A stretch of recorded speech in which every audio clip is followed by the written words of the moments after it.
আপনি এমন জঘন্য সন্তান হয়েছেন, আপনার অভিভাবক, আপনার পিতা আজ মসজিদে নামাজ পড়তে লজ্জা বোধ করে। তাহলে কি পরিমাণ জঘন্য কাজ করলে আপনার পিতা আজ মসজিদে আসে নামাজ আদায় করতে ভয় পায়, লজ্জিত হয়? কি জন্য?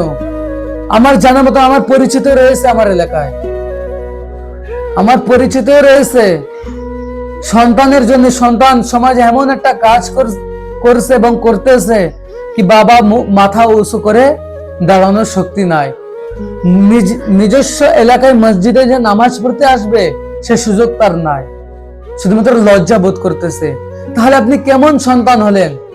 ওয়াকাদা রাব্বুকা আল্লা তা'বুদুন, হে মানুষ সকল, আমি কি তোমাদেরকে এই নির্দেশ দেইনি, এই সতর্ক কি করি নাই কি তোমরা আল্লাহ তাআলা ব্যতীত কারো ইবাদত বন্দেগী করো না, একমাত্র আল্লাহ তাআলারই ইবাদত বন্দেগী করো, হুকুম আহকাম মেনে চলো। ইল্লা ইয়াহু ওয়া আলিদাইনি ইহসানা, এবং তোমাদের কি এই নির্দেশ দেইনি যে তোমরা তোমাদের অভিভাবক, তোমাদের পিতা মাতাদের সাথে সৎ ব্যবহার করো, সৎ আচরণ করো, সুন্দর ব্যবহার করো, তাদের লাঞ্ছিত বঞ্চিত করো না। কিন্তু আমরা করেই যাচ্ছি নিয়মিত। কি জন্য করতেছি? ভুল আমাদের, আমরা যারা অভিভাবক, আমরা যারা সন্তানের পিতা মাতা হয়েছি তাদের ভুল। তারা যদি ছোটবেলা থেকে যদি তাকে ওই মাস্টার্স পরীক্ষায় ওই মাস্টার্স পাস পর্যন্ত যদি না নেওয়ার নিয়ত করতেন আমার সন্তানকে আমি একটা আলেম বানাবো, আমার সন্তানকে আমি একটা আলিমা বানাবো, তাহলে আপনার সন্তান আপনাকে শেষ বয়সে দেখতো। আজ অধিকাংশ অভিভাবকরা লাঞ্ছিত বঞ্চিত শুধুমাত্র নিজের সন্তানকে দুনিয়ার জ্ঞান অর্জন করাইছেন বলে। আমি নিষেধ করতেছি না দুনিয়ার জ্ঞান অর্জন করাতে, কিন্তু আমি বলতেছি দুনিয়ার জ্ঞান অর্জন করাবেন, আখিরাতের জ্ঞান অর্জন করাবেন।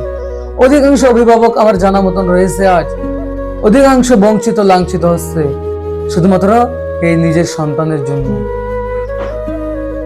নিজের সন্তানের জন্য অধিকাংশ অভিভাবকরা কান্দে বলে, বাবা বাজান শোনো, আমার সন্তান এমন, কিন্তু তারে বোঝাও। আজ আপনি এমন জঘন্য সন্তান হয়েছেন, আপনার অভিভাবক, আপনার পিতা আজ মসজিদে নামাজ পড়তে লজ্জা বোধ করে।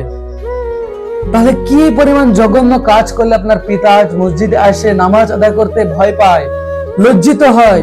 কি জন্য? আমার জানা মতো আমার পরিচিত রয়েছে, আমার এলাকায় আমার পরিচিত রয়েছে, সন্তানের জন্য সন্তান সমাজে এমন একটা কাজ করছে এবং করতেছে কি বাবা মাথা উঁচু করে দাঁড়ানোর শক্তি নাই, নিজস্ব এলাকায় মসজিদে যে নামাজ পড়তে আসবে সে সুযোগ তার নাই, শুধুমাত্র লজ্জা বোধ করতেছে। তাহলে আপনি কেমন সন্তান হলেন? দোষ আমাদের অভিভাবকদেরও আছে, শুধু সন্তানদের দোষ দিলে হবে না। MD Rabiul Gazi star, motivational speaker of Bangladesh, Gazipur, Abhaynagar, Jessore.